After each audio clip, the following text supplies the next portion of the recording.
The sun hasn't hit the siding yet, but the puddles are already forming on the oak windowsill. You wipe a palm across the glass, and it leaves a streak of grayish-black silt that smells like a wet basement. This isn't just water. It's a slow-motion demolition of your window frame. Most homeowners assume the seal is broken, and a salesman will tell you the entire unit needs to be replaced for $1,200. Yet, there is a single, chemical reason why a $4 bottle of a common household liquid, something you likely already have in the back of a laundry cabinet, can stop this cycle permanently, provided you understand why applying it at 8 a.m. will actually rot your house faster than doing nothing at all. Condensation happens when the surface temperature of your glass drops below the dew point of the air inside your room. At 68 degrees with 50% humidity, that dew point is exactly 50 degrees. If the glass hits 49, the air can no longer hold its water vapor, and it dumps it directly onto the pane. Glass is a terrible insulator. It's essentially a frozen liquid that serves as a thermal bridge, pulling the warmth out of your living room and inviting the cold in. This creates a microclimate against the pane. The air in a typical bedroom can hold about 2 teaspoons of water per cubic meter. When the sun goes down and the temperature drops by 10 degrees, that capacity is cut in half, forcing the excess water to find the coldest surface in the room. You'll notice the water always starts at the bottom corners. This is because the aluminum spacer bars holding the 2 panes of glass together are incredibly conductive. They act as a cold sink, chilling the edges of the glass faster than the center. This isn't just about wet glass. It's about the morning condensation trap, a cycle where the moisture you see is only 10% of the problem. The rest is currently soaking into the porous wood of your sash or the gypsum of your drywall. If you leave it, the water triggers a biological clock. Spores that have been dormant for years wake up the moment they hit 60% saturation. By the time you've finished your first cup of coffee, the mold is already eating the lignin in your window frame. Most people try to fight this by turning up the heat, but that actually makes the problem worse. Warm air holds more moisture than cold air, meaning you're just fueling the engine that puts more water on the glass. Breaking the cycle requires changing the surface tension of the glass itself, but success depends on identifying the invisible sources of moisture that have nothing to do with the weather outside. The reason those neon-colored bottles on the hardware store shelf lose their effectiveness before the weekend is because they are built on a foundation of temporary masking rather than true surface modification.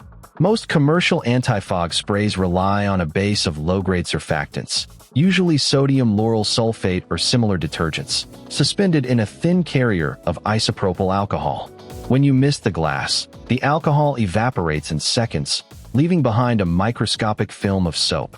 This film lowers the surface tension of the glass, causing water vapor to spread into a thin, transparent sheet rather than beating up into the tiny, light-scattering droplets that create the fog.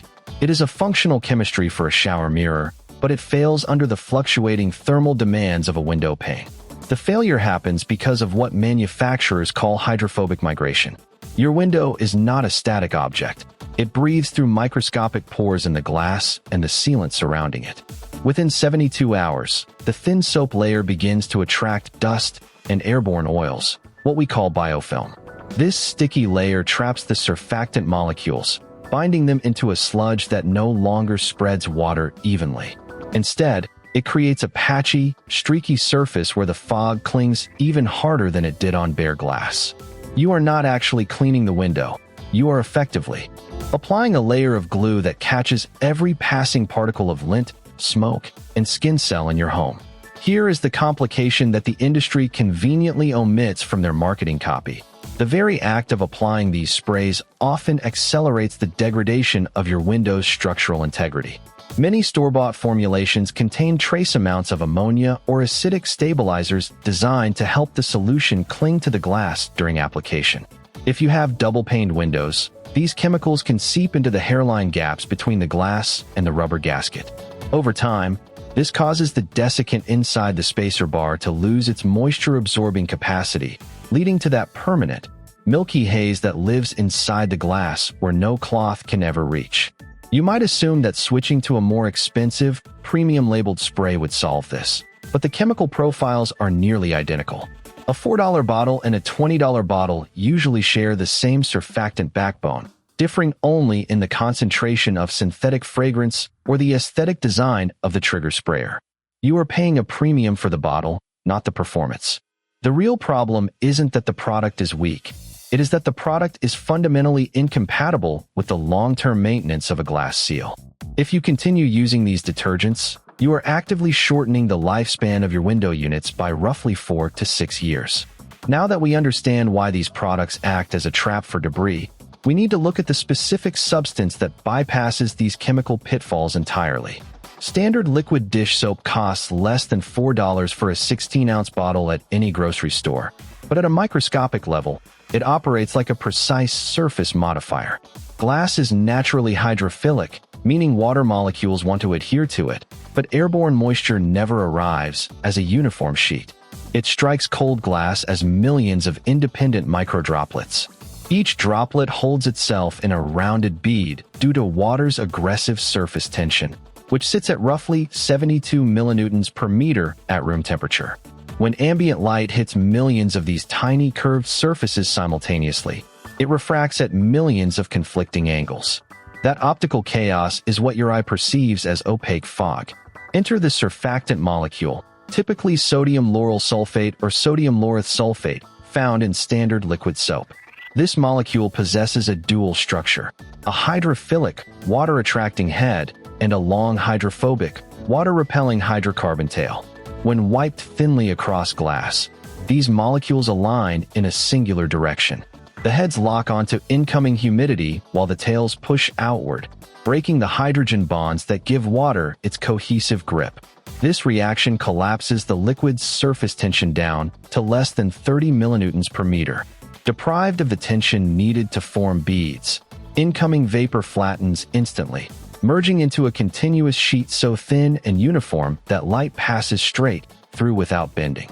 Yet this exact chemical reaction is where almost every DIY attempt falls apart. Squeezing a squirt of soap into a bucket of warm tap water creates an immediate chemical trap. Tap water contains dissolved minerals, predominantly calcium and magnesium cations. These positively charged minerals bond directly to the surfactant molecules, neutralizing their hydrophobic tails and turning the liquid into an insoluble soap scum. Instead of an invisible shield, you leave behind a sticky layer that attracts lint, dust, and oil within 48 hours. Furthermore, picking up an antibacterial soap or a formula boosted with heavy degreasers introduces added lotion agents and sodium hydroxide. These additives degrade synthetic window films and leave an oily sheen that distorts night-driving headlights beyond repair. Mastering the chemistry means nothing if the execution contaminates the surface before the surfactant can lock into place. To achieve a crystal-clear, fog-proof seal that survives hot showers and frozen windshields alike, you need to apply this molecule at a specific concentration and with a specific tool. That exact mixing ratio and application method is what turns a $4 bottle of soap into a permanent barrier against fog. You need a precise balance of surfactants and water, because if your solution is too concentrated, you are essentially painting a thin film of grime onto your glass. Aim for exactly 1 teaspoon of high-grade dish soap for every 16 ounces of distilled water. Tap water contains minerals like calcium and magnesium that will leave streaks the moment the sun hits your pane, ruining the clarity you are working so hard to achieve. Use a clean, graduated measuring cup to ensure the ratio stays at this specific mark, as even a tiny excess of soap will create a tacky residue that attracts dust from the air. This dust acts as a nucleation point, which is the exact opposite of what we want. It gives water vapor a place to cling, causing fog to form faster than it would on an untreated surface. Once your solution is mixed, you must avoid the urge to shake the bottle vigorously. Shaking introduces air bubbles, which break down the surfactants before they ever reach the glass, rendering the mixture useless for this specific chemical bond. Instead, gently swirl the container until the soap is fully integrated into the distilled water. Now, here is the complication that most commercial products ignore. Humidity levels in your home change the way these molecules behave. If your interior air is hovering above 60% relative humidity, the standard ratio I just gave you will fail within days. You need to verify your room's environment before applying the solution. If you live in a chronically damp climate, you must drop the soap content to half a teaspoon per 16 ounces to prevent the solution from becoming too hydrophilic. If it absorbs too much moisture from the air, you will end up with microscopic beads of water that distort your view rather than a clear, dry pane. This brings us to a critical, often overlooked detail regarding the application tool itself. Most people grab a standard cotton rag, but cotton fibers are essentially tiny sponges that trap dirt and release uneven amounts of moisture. To get a truly permanent seal, you need a lint-free microfiber cloth with a weight of at least 300 GSM. Anything less, and you are just pushing the solution around instead of embedding it into the microscopic pores of the glass. Using a lower quality cloth will leave invisible streaks that, while clear now, will become glaringly obvious the moment the temperature drops tonight. The secret is not just in the fluid, but in how deeply you can force that fluid into the glass surface without leaving a heavy layer behind. We are about to look at the exact wiping pattern that ensures the chemical bonds align perfectly, preventing the streaks that ruin the entire process. Before you touch a single drop of the solution, look at your window through a high-intensity flashlight held at a sharp angle. You will see a hazy map of failure, dead skin cells, airborne cooking oils, and the invisible residue left behind by every glass cleaner you have used for the last decade. Most commercial sprays contain surfactants that leave a thin, waxy film designed to make the glass feel slick to the touch. That film is the enemy of the bond you are trying to create. If you spray your treatment over this layer, the molecules will slide off the glass like rain on a waxed car, and your fog-free finish will vanish within 48 hours. To strip this away, skip the paper towels. Paper fibers are essentially wood pulp, and they act like sandpaper on a microscopic level, creating tiny furrows in the glass that trap moisture.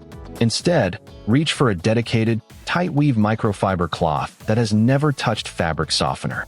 The secret here is a simple paste made from 1 part distilled white vinegar and 2 parts cornstarch. Yes, the same starch you use to thicken gravy.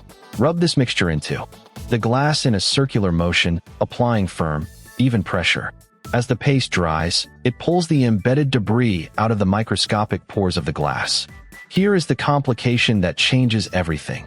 If you use tap water instead of distilled water for this step, you are actively sabotaging your work. Tap water is loaded with dissolved minerals like calcium and magnesium. These minerals create a jagged, crystalline structure on the surface of the glass the moment the water evaporates. You are essentially planting the seeds for future fogging before you have even applied the preventative layer. I once tested this on a commercial storefront window, and the mineral buildup from a single wipe of tap water dampened cloth was enough to cause the treatment to bead up and fail in under 3 days. By using pure distilled water, you ensure that the surface is chemically neutral. Once the starch vinegar paste has turned into a dry, chalky haze, buff it away with a fresh, clean cloth until the glass feels almost squeaky under your fingertips. If you feel any drag or resistance, you have not removed the old surfactants yet. You must repeat this process until the glass feels completely inert. Only when the surface is stripped down to its base molecular structure can the treatment actually grab hold. Now that the glass is truly barren, we need to talk about why the temperature of the paint itself is the final gatekeeper that determines whether this lasts for months or just a few days. Touch the glass with the back of your hand before spraying a single drop. If the paint feels cold to the touch, specifically under 55 degrees Fahrenheit, the liquid solution thickens instantly upon contact, trapping microscopic water vapor underneath a gelled layer rather than laying down a uniform optical film. Aim for glass that sits comfortably between 65 and 70 degrees.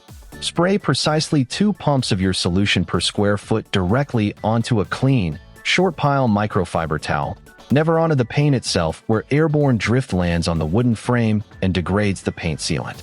Wipe using a strict vertical pattern, overlapping each pass by 50%. This mechanical motion forces the surfactant molecules deep into the microscopic pits inherent to float glass manufacturing, displacing air pockets that otherwise trigger premature fogging. Once that vertical pass is complete, step back and wait exactly 75 seconds. Watch as the surface shifts from a wet sheen to a faint, iridescent haze. That optical change means the isopropyl alcohol carrier has evaporated, leaving behind a flat layer of active surfactant tightly bound to the silica.